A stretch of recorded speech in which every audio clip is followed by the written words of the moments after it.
This is part one of our next series, Training for Success. Managers, today I want to speak specifically to you. Are you training for success, or are you setting up your new hires for failure? Do you have a new hire training program?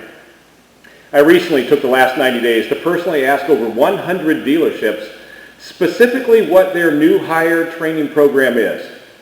Well, here is a 3,000-foot view recap. 108 dealerships surveyed, and 11 have a specific new hire training program. That equates to just over 10% having a defined training program, but it clearly shows that just under 90% do not have a new hire training program. Well, leaving the 3,000-foot view and digging in more, I discovered the following. When hiring the experienced salesperson, no training was given regarding the sales process. The training only consisted of taking his OEM tests and then sitting for a brief time with the current salesperson to learn how to use the CRM. When hiring the newbie to the car business salesperson, the training offered was to mirror a current salesperson to learn the sales process, take the OEM test, and then learn how to use the current CRM from one of the current salespeople. With each of the 108 dealerships I surveyed, the number one complaint of new hires by the managers was the shortcuts already taken, the bad habits quickly developed, and the lack of working diligently toward the next sale, but rather they began like everyone else, just waiting for the up bus to come rolling in. I wonder if the new hire is now mirroring the habits and shortcuts of the salesperson that trained him or her. Let me ask you a very pointed and direct question. Is the training you are offering your new hires the best training that you would want and expect if you were the new hire?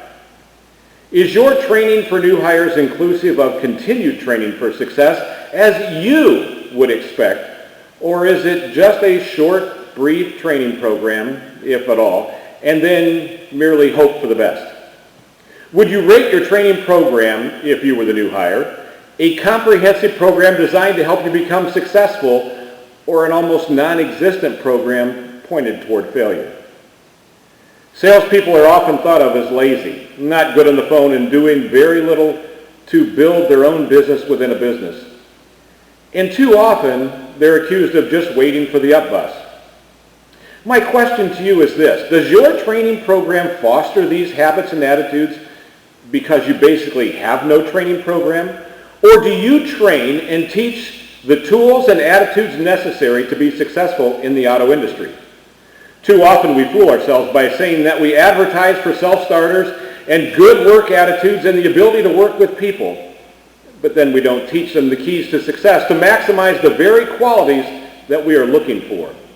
Or, by not training the experienced salesperson, he or she brings the bad attitudes and habits that they had at their previous job to your dealership.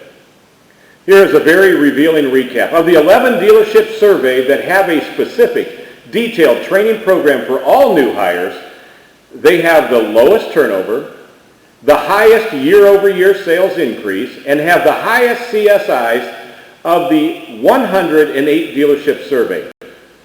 Is there a correlation between these three items and their comprehensive training program? You can fool yourself and say no, or you can be honest with yourself and say yes. Here is your challenge today. Review your new hire training program, and if it is not one that you would say would be the best training that you could have to be successful, then get to work on it right away. In our next video, we will look at specifics you will want to include in your training program. Remember, winners don't follow. Winners take the lead and do what others don't want to do or won't do. Determine and act today to be a winner.